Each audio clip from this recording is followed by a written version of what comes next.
je moje ime in na današnjem spletnem dogodku gostim dva predavatelja. Prvi prihaja iz domače hiše, druga pa je gostja z podjetja Darktrace.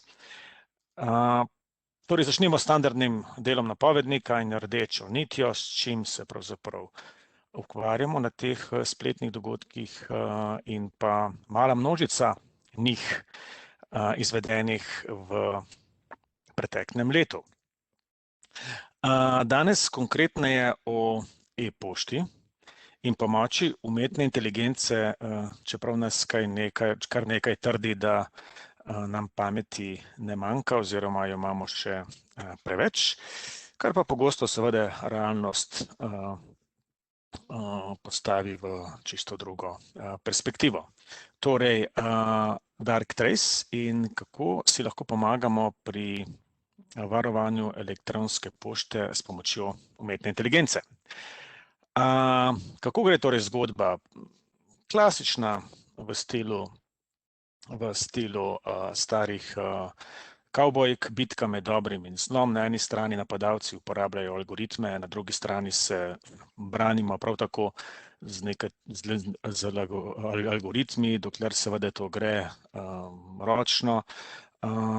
Zlagoma pa opažamo, da seveda brez umetne inteligence za razpoznavo in za boj zoper grožnje te bitke niti več ne zmoremo.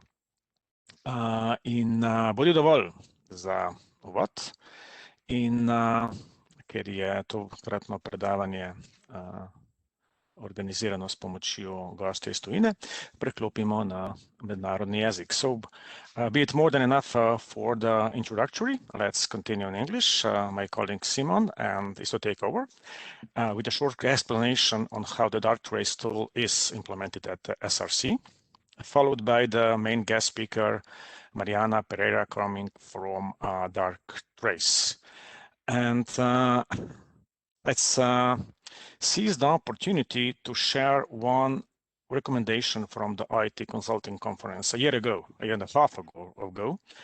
And what my notes are saying is like this. When dealing with all this hassle of digitalization, which includes processes and software-driven infrastructure, in other words, programmability, automation, orchestration, DevOps, security operations, etc. Bear in mind that you are going, or we are going, to hit the wall at a certain stage without investment in machine learning to drive the intelligent automation. The reason? You, as an organization, very likely don't and won't have enough skilled resources to accomplish all these tasks. And 1 year and a half and a year has passed since that occasion. The last one, unfortunate, but here we are, often empty-handed when fighting with threats. Machine learning and artificial intelligence is finally coming to the party. Yes. Good morning, everybody. I will talk today about how Darktrace connects to fits into an environment, especially with SRC. In SRC, we are also a Darktrace customer besides being a Darktrace partner. So let me explain how do we fit it into our environment. So Darktrace itself connects to the existing digital infrastructure and passively monitors the traffic that flows through it. And it then applies methods of machine learning to perform traffic analysis and to achieve it efficiently. This can also be extended to certain cloud services, most notably Office 365, and I think all other major vendors of cloud services are supported. So, and after that we have monitoring and visibility over it, Darktrace also provides Antigea. Antigea provides autonomous response to detected threats as to give time to the security teams to address any security incidents appropriately.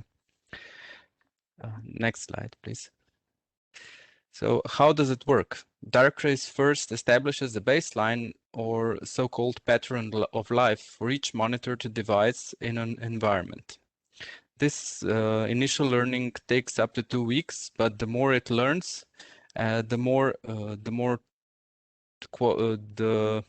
better the results are. So we should see, I think, very good results after about a month. But after first 2 weeks, it's really starting to show some, let's say, improvement. This provides for basic monitoring and analysis, and itself is augmented by the cyber AI analyst, who can automatically analyze and detect incidents that come from multiple events.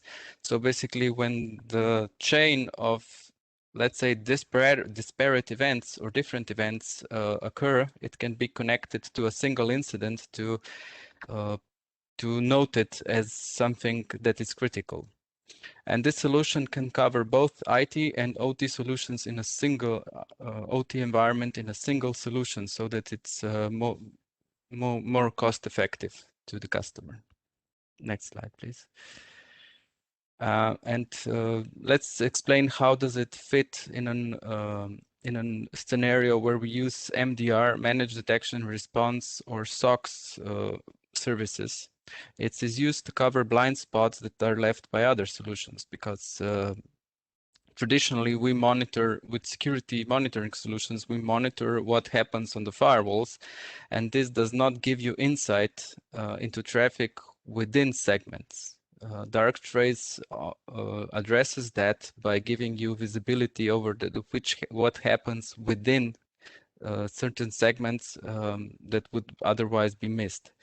And it also covers and it also gives context to monitoring that is done by NetFlow, because NetFlow does not give you insight into content to detect compliance breaches. For example, during POV, we discovered that administrators are inappropriately storing passwords on file shares, and with other solutions we wouldn't be able to detect that, but we were able to see it with Darktrace, as it gives you also insight into what is on the content side of the traffic. And it also gives you the ability to detect anomalies. But this can only be done efficiently using machine learning. No human can do that by hand. And we can also use it to troubleshoot complex network issues. So with that, I give the word to Mariana now. Thank you so much, Simon, and good morning, everyone. First of all, wants to say thank you for bearing with all of the technical challenges that we had last time and for coming back today. What I think is it's a great example, and what Simon just said, we're with so many security products, it is easy or relatively straightforward to understand what happens at the firewall or what happens at the perimeter of your business.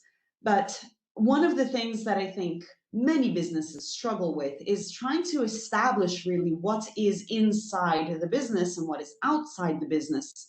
And that is especially the case when it comes to communications, cloud infrastructure, collaboration between workers in different places, but also collaboration between workers, suppliers, and partners. So one of the use cases I want to talk to you about today is how Darktrace can stop impersonation attacks with AI. And the core tenet of Darktrace is that each business is unique. Each company is uniquely made up of the individuals, the devices that operate within it, the applications also, if you will, and the way that we work. And much like the uniqueness of every human body, the Darktrace application of machine learning and artificial intelligence is inspired on the human immune system. And the idea that every single company is different, every single company might allow for different things. So it's not possible to teach the AI what is good and what is bad. The way that we've approached it is to say, let's try to understand what is normal for a given business. And that normal makes up, the workforce, how they email, how they communicate, how they are working on these cloud platforms, on their clients' devices. If your infrastructure is in the cloud, or if it's an on-premise network that you can VPN into, that is absolutely no problem. And of course, also as Yanis and Simon have said, the infrastructure extends to physical infrastructure, such as machinery, operational technology. So wherever there is an IP address, wherever your information is, Darktrace can understand it. And then we have these three, let's call them pillars at the top, which is the self-learning detection. That's the immune system capability to realize when something is going a bit wrong. The cyber AI analyst to help get to meaning faster, so that when we have that managed response, the humans are going straight to the point that needs to be managed and not wasting time doing the triage that the AI can do and has done. And of course, the autonomous response piece. Now, if I think about where the biggest volume of attacks are, also by being director of email security products, obviously I think that the most important thing is email security. But that's also because in the next slide, we're going to see why. 94% of all cyber attacks start in the inbox. Think about it. That's 9 out of every 10 stories that we see in the news, that we hear from our friends, that somebody in your family calls you and says, I think I've been hacked. I definitely get those calls from everyone in my family, unfortunately too often. So there's no such thing as they should have known better. That doesn't exist for me. And the reason why it keeps happening is that attackers are very good at presenting themselves as legitimate businesses, as legitimate contacts. They might even impersonate someone you actually personally know. And it becomes very difficult for humans alone to be able to tell what is real and what is fake. And so we find ourselves now dealing with all these kind of fake news, but also with these digital fakes. In the next slide, please, which are these emails which are very convincing. They perfectly mimic the way with which a person can speak to you, their style, their jokiness, the references that maybe it's an internal joke. Or if you think about it, it's also as simple as pretending to be a brand. And during lockdown, we've seen a big push to digital transformation, and the attackers have been very quick to then capitalize on that and send out emails pretending to be the IT team, pretending to say, click here for an update on your VPN. And that's worked very well for them, because in the middle of confusion, people just don't know what is real and what is not real. And so these impersonation attacks have just increased dramatically. The other thing that I think is important for us to remember when thinking about digital fakes is that it doesn't actually matter, I don't think, if the email was created. Oh, sorry, can we stay in the previous one, please? Thank you. It doesn't really matter if the computer or a human wrote the email. What matters is, what does the recipient believe? And so things like impersonation attacks that traditionally take a very long time to create because they have that hallmark of human writing, that will now be done at scale as well. So all types of attack will move at machine speeds. And here's the practical reason why. It is virtually impossible to tell who's actually behind an alias. In the Twitter attack earlier this year, we saw Barack Obama asking for Bitcoin donations from a verified Twitter account. That was kind of hard to tell that it wasn't really Barack Obama. But here's what I would submit to you. If you receive tomorrow an email from Mariana Pereira, will you know for sure that this is me? I mean, we don't have the video right now, but I promise you this, I am a real person. I am a real human talking to you from well, an undisclosed location.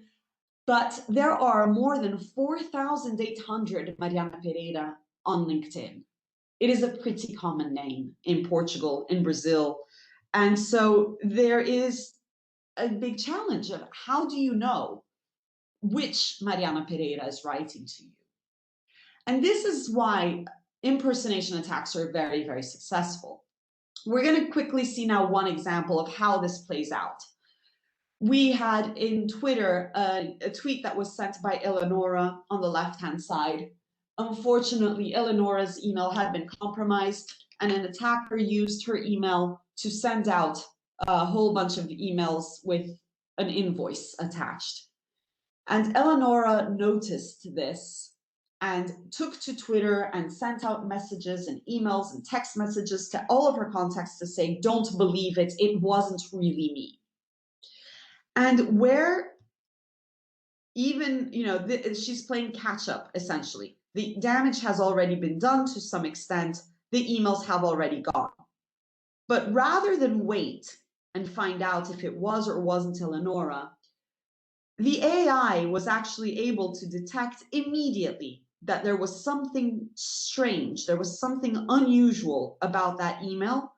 And we see on the right-hand side here that Kaj from SOCFIN UK, they were doing a proof of value. Antigea email received this email and understood that this was unusual because this didn't sound like the real Eleonora, this didn't act like Eleonora.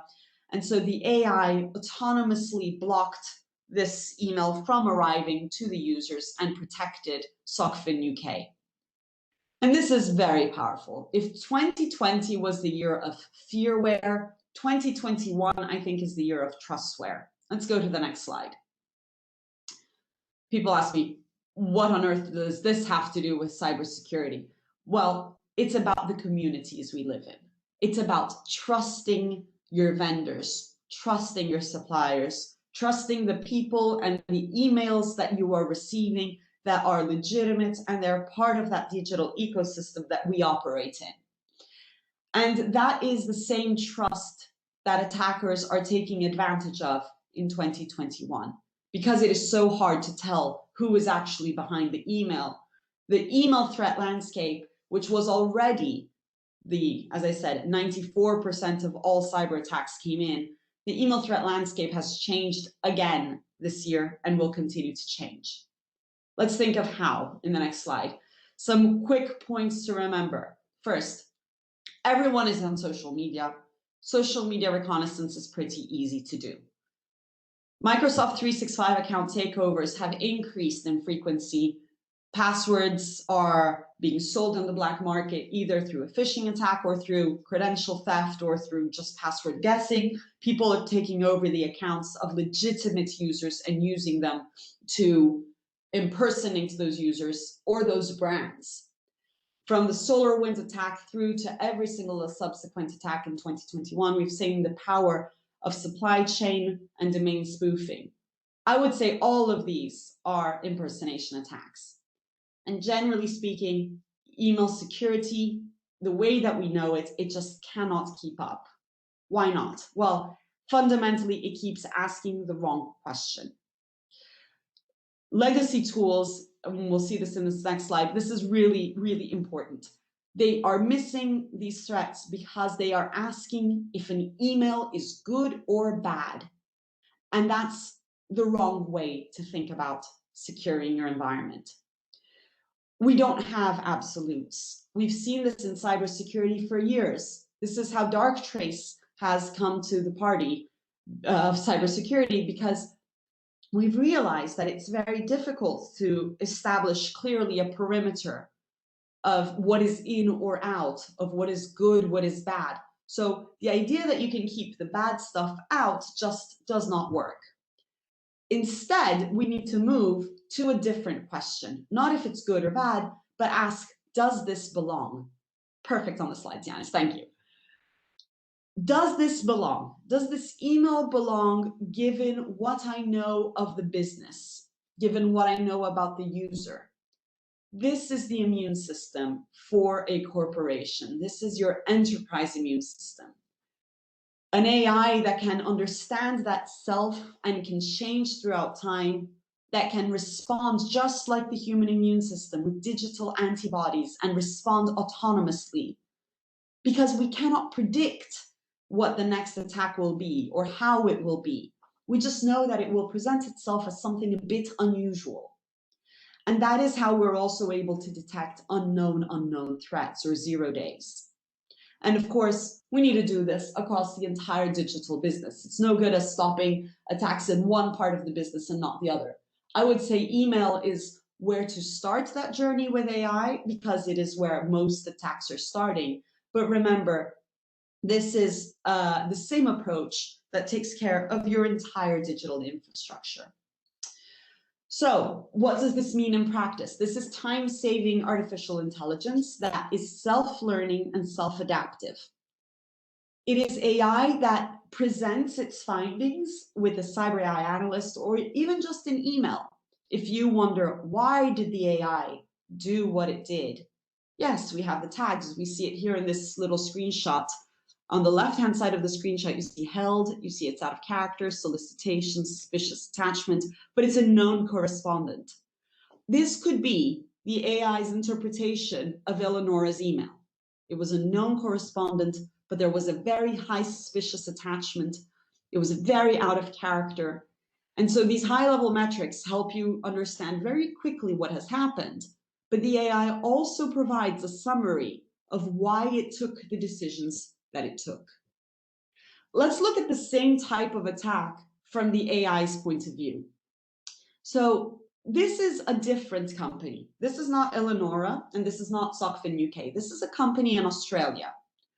This company received many different requests for proposal that were fake, but they didn't know they were fake. Here we see the green envelope shows that the emails were open because this was done during a proof of value when the AI was in passive mode. So we know what the AI would have done, but it wasn't allowed to. So these emails were opened. They were, as I said, fake requests for proposal, but the email contained a link, and the link was clicked on. And it took the user to a Microsoft login or a Microsoft sign-in page, just like this next one here. This is a plausible copy of the Microsoft login page. Let's go ahead to the next slide, please. There we go. And the user had no way of knowing that this was not a legitimate sign-in. So the user did what they would have, what anyone would have done, believing an email to be true. They put in their email, they put in their password, and they effectively handed over their password to the criminal. The criminal then was able to go in to the environment, to the Microsoft 365, and start doing things like creating new rules, such as this one. An anonymous sharing link was created. This was very strange. You see, the AI scores this at a 56% anomaly score.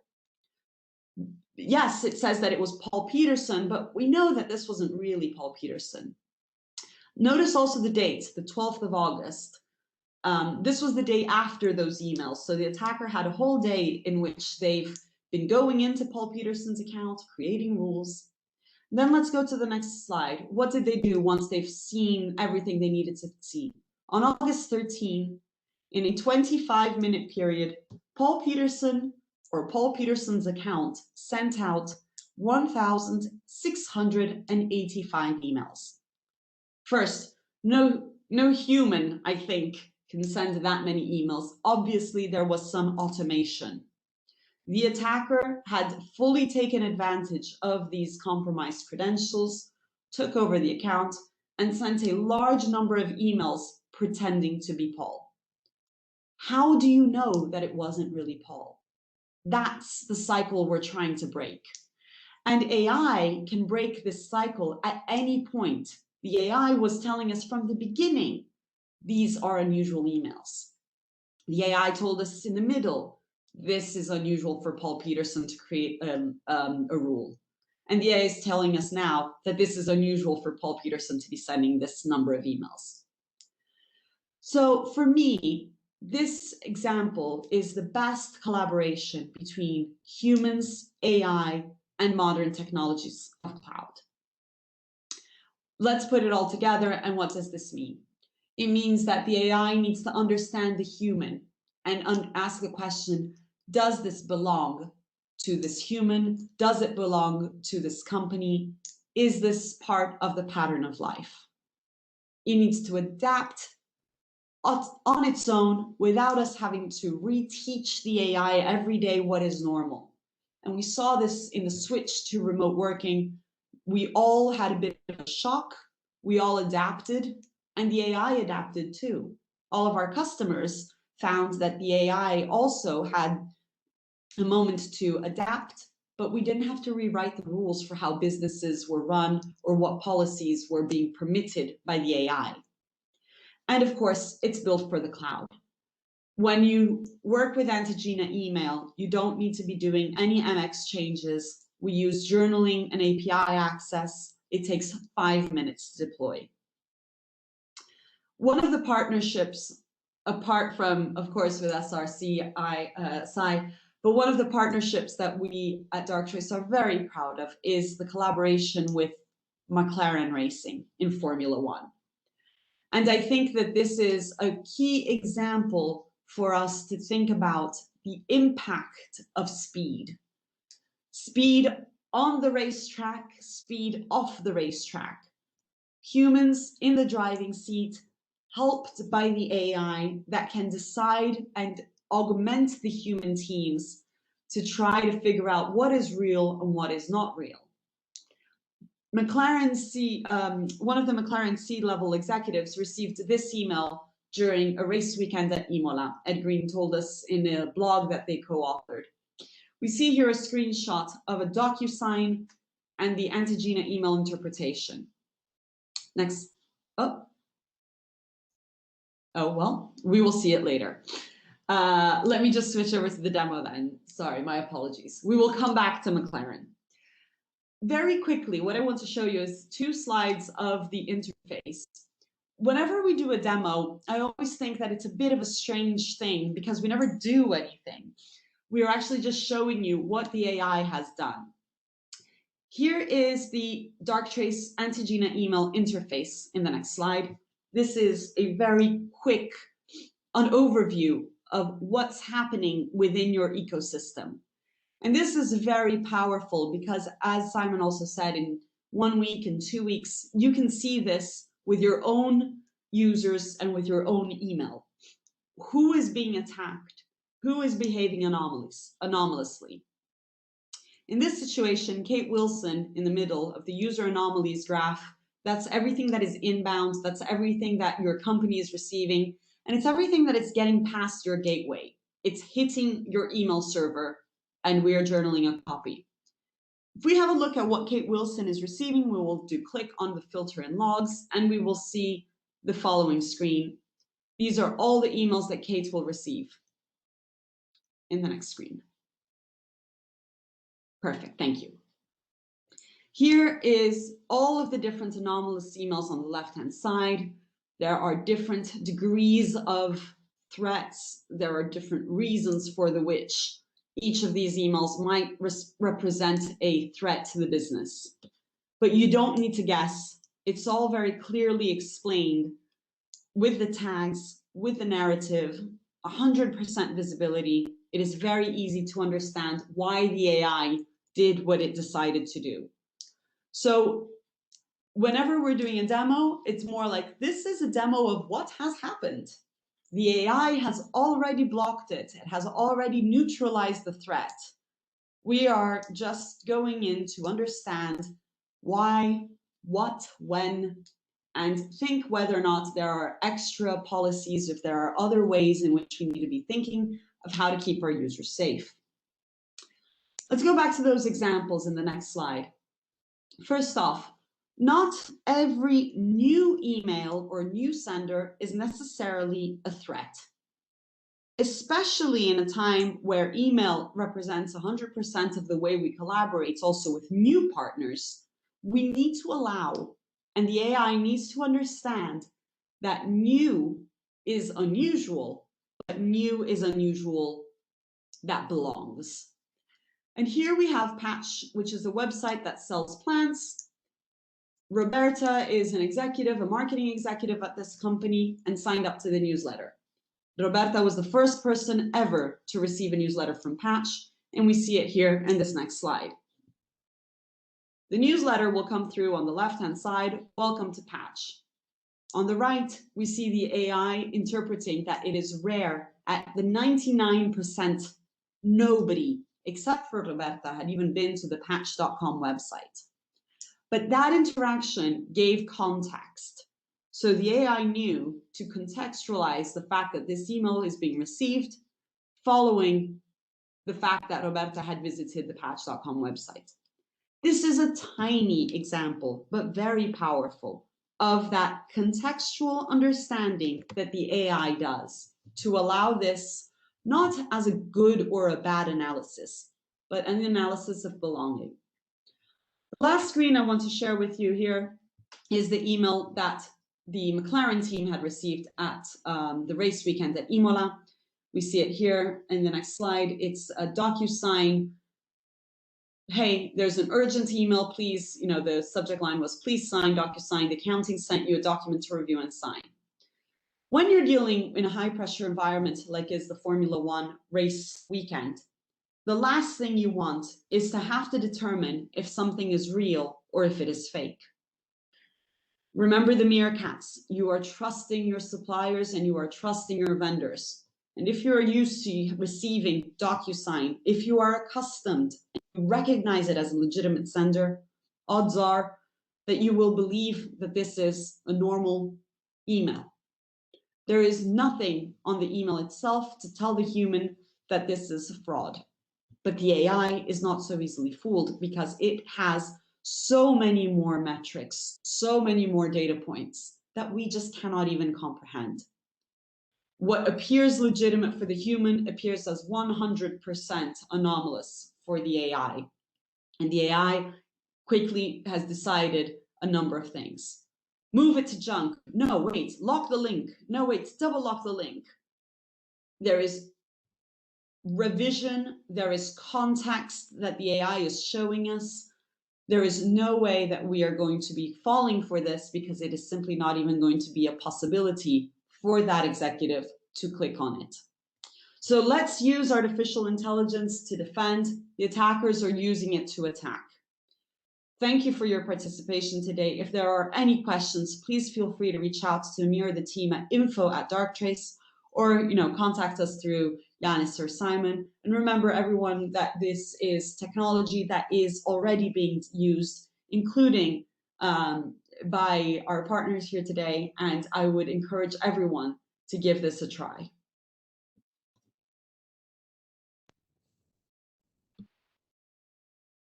Simon. Yes. Yeah, you are with us. Well, I do have a question, Mariana. Something piqued my interest. You say that, so you basically do also analysis on the content of the email?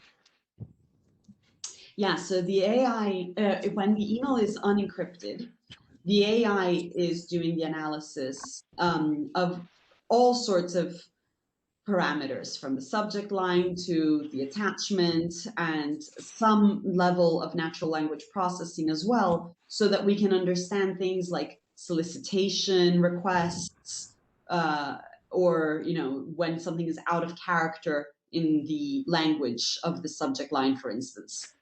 Okay, but I assume that works for English quite well, but other languages, can we teach it? Absolutely, because there is some natural language, but mostly what the AI does is a pattern matching that is mathematical. So it doesn't matter what language it's in. It can work with Asian languages, of course, every European language, Middle East, absolutely everything. It is very rare that a company only operates in English. So we have had to come up with a way to teach the machine to understand humans from a mathematical point of view rather than a linguistic point of view. So we don't rely on the natural language processing, we rely on a more mathematical model. Okay, that sounds really interesting. I think we'll have to try that. Simon, Yes? you are over 40, right? Yeah, because you Does it show? promised, yeah, you promised to provide some comments on the questions to the audience. Yeah, we started the questions in the beginning. We shared some questions for you to answer, and mainly the participants are mainly concerned with account takeover and phishing, so not so much with social engineering. I think that's in part due to the fact that our language is quite rare in Europe. So that's it's more the more concern is about account takeover and phishing. So and I think that the spread for the questions that do not think about because email security is even about where you worried and don't think about it. So that's a bit that's a stretch. So and they also more or less have some sort of security implemented. But like Mariana said, these are probably legacy solutions that don't really address the real issues. So we would need to, let's say, encourage people to try these methods as well.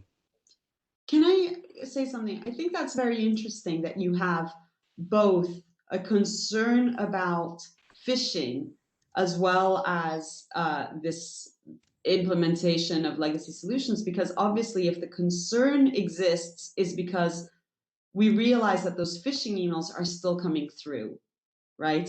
So Yes. we already know that they don't work. And I think what is interesting is also thinking that for me, phishing and impersonation, for me, it's the same thing. It's just you're impersonating someone else. You're pretending that you are someone legitimate. So that's why I say to stop impersonation attacks rather than phishing or spear phishing, because there are many different categories of email attacks that we try to separate, but at the end of the day, they are all about convincing someone to do something they shouldn't. Yes, and getting their passwords in. And getting their password, exactly. So yes, and Okay, that Simon. was it for the questions. Yes. Yeah, we at SRC have a Darktrace immune system in place for a year or so. So, Yes. what's your experience, and what drives you to the direction to improve that with Antigea? Well, basically, what we're seeing is that, especially for smaller teams, or let's say, it would help us address the issue of somebody always keeping an eye on the alerts and responding to it. Antigea would probably cut the attacker in its tracks by addressing or blocking access to something. But as you know, we're also expanding our environment to the cloud and using Office 365 more and more. And this means that it's accessible over the internet and would be, let's say, vulnerable to some sort of attack more and more. And as Mariana explained, the attacks are getting more sophisticated, and we would need to keep up with something. So I think that would be a way to go for us. All right. So right now, if you are getting an email with a message that server is going to increase by 20% for no reason, we do not have any mechanism to check whether it was from the board or from the outside. Well, we do have some sort of filtering, but I think it's a 50-60 shot 60-40 shot that it will get through. So, but since the message is okay, you will gladly accept that and be proud of yourself, right? not really. I would just have to. I would still have to check. You know, I work in security for 20 years. If I click on a link without thinking about it, then it's then I failed. Then how do you see the importance of this phishing in Slovenia to fight against that? Well, it's becoming more and more present because it's the numbers are increasing every year, especially with the work from home. We've seen a real uptake of phishing emails sent by allegedly the post office, but it could still be somebody impersonating an administrator to, let's say, send a user to a link to a password. We actually have seen this with one of our customers, that it was a mass email campaign for their domain, that they sent, the IT allegedly sent an email to every user that they should check their passwords in the page if it works. So it was. But this impersonation, it's to cause some serious damage. Then the audience will see the reason why to fight against that with artificial intelligence. Is that right? I mean, without just this, we see it. There is a presence of such activities. It's not tangible enough, isn't it? It's hard to get, let's say, something tangible, yes, but we have seen, especially in Slovenia, there was a high-profile incident with ransomware, where, let's say, a phishing email just the first step to gaining access.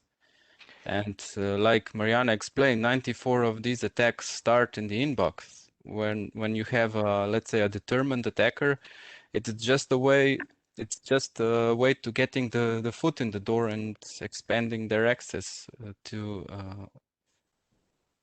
do some serious damage afterwards. Mariana, how do you see that in the international market? Are the incidents those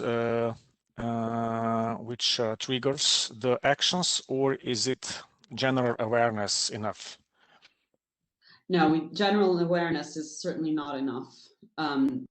The incidents also, yeah, exactly as Simon said, it's the first step. And sometimes there is damage that is created directly in the inbox. More often than not, there is no awareness of an account compromise because the attacker sometimes waits months, sometimes even years before they take advantage of the position that they are in and launch some kind of cyber attack.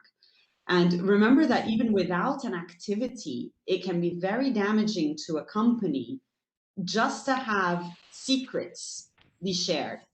So just the fact that somebody has access, a not permitted access to read the files, to read what's in your inbox, or to be able to access, for anyone who's on Microsoft 365, you can have access to their emails. You obviously also have access to SharePoint, to OneDrive, to Teams, to a whole bunch of business insights that you don't want third parties, you don't want attackers lurking in there undiscovered. Okay, yeah, fair enough, yeah. Yeah, so there's those two moments, I would say. First is the access is done via the email, but the damage can be done actually anywhere in the corporation.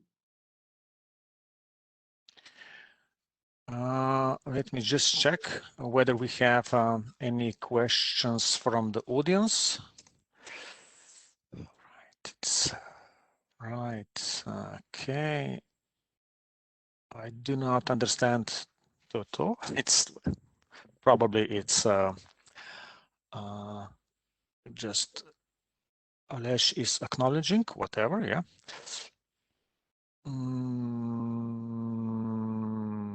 Okay, so please, if you do have a question, just shoot right away. Otherwise, Simon, you are done? Yeah, Okay. that was Okay. it for me. Thank you. If anybody has questions, just send me an email. Yeah, otherwise, these are the two emails, and of course, the email of Mariana. Just let me just send it to info or wherever. And thank you very much, all audience, for the participation, and Mariana for being so kind to share the Darktrace view on the security with us. Thank you for having me. Till next meeting. Yeah. Cheers. Thank you. Bye.